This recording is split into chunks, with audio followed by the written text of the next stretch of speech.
Studying abroad is the absolute best experience you will ever have in your entire life. Better than the day you get married, better than the day you have your first child, better than the day you have any of your children, better than any birthday, better than any Christmas, better than any I don't know what ever else you could think of. Nothing will compare to studying abroad. Let me just say. Salut, ça va? Non, ça va pas. Il y a l'autre gars qui m'a fait chier. Okay, so a few of you have asked how to deal with post-study abroad depression and how to just avoid it in general. I have come up with 5 tips on how to not want to die when you get back from wherever you were. Number 1, accept it. If you know me, you know that this is kind of how I deal with being upset and being depressed and stuff. I take a day or two to wallow in it. I just accept that I'm unhappy and that life sucks. I just accept it and I live with that for a day or two. I just hate trying to deny that I'm unhappy. I'm unhappy, bitches. So just take a few days, feel like shit, move on. And tip number 2, start planning how you're gonna get back there or anywhere in general. For me, where I studied abroad, it has now become my most favorite city in the entire world, and the only thing I care about is anything to do with Paris.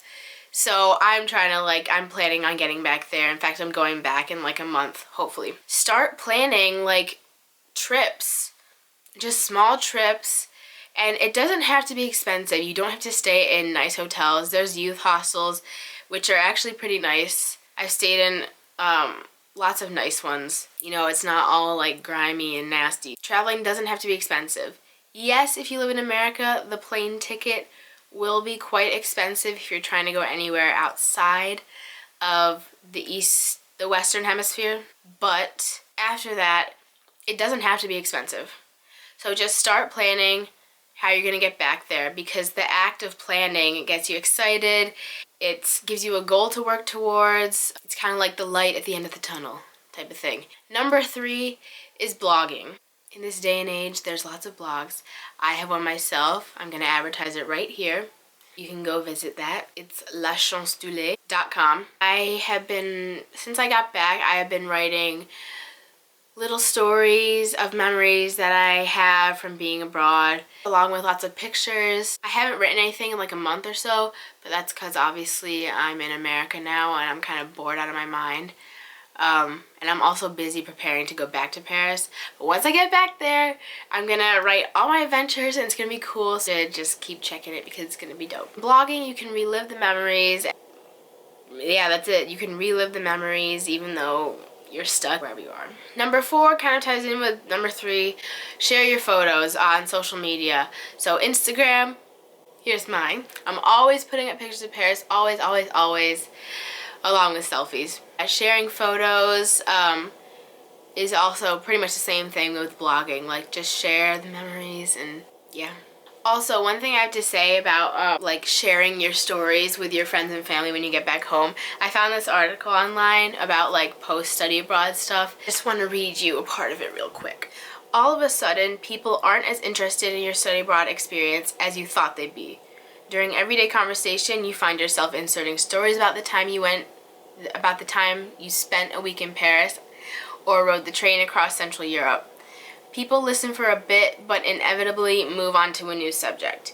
You have become that person who thinks they're cool, sophisticated, and experienced because you went abroad. I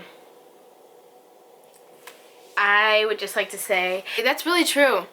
And obviously, if I was the friends, I'd be like, shut up. It didn't happen to me, so I don't want to hear about it. I don't want to know how good your life is because mine's not as great. Let's be honest.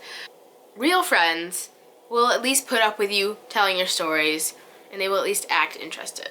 Yeah, so don't be afraid to brag and tell all your stories because, yeah, that's what it's about.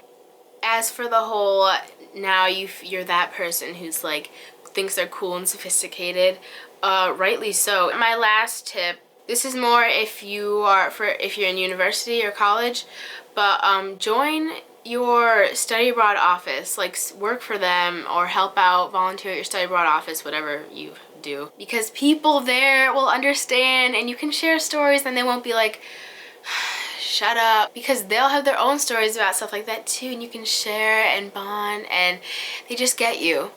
So you could always do that and promote studying abroad. Clearly, I promote studying abroad so much, I can't shut up about it. So yeah.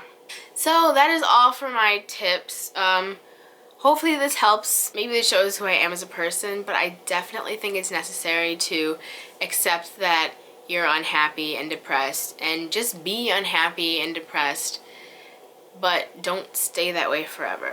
Just take a few days to bitch and moan, and then get yourself together and start booking some flights, making arrangements, calling old friends, seeing if you can stay with them, and figure out a way to get back to how you were when you were happy in wherever. If you guys have any requests for videos, please feel free to leave them down below. I hope everyone is well and having a good New Year so far. The pain it caused just let me dead inside. I'm gonna make sure you regret that night. Oh my god, would you look at this picture of Clemens? Okay, he looks stupid, but he also looks really cute. I absolutely love Instagram. The Whoop Gang! Tu te calmes, Denis? Not really sure how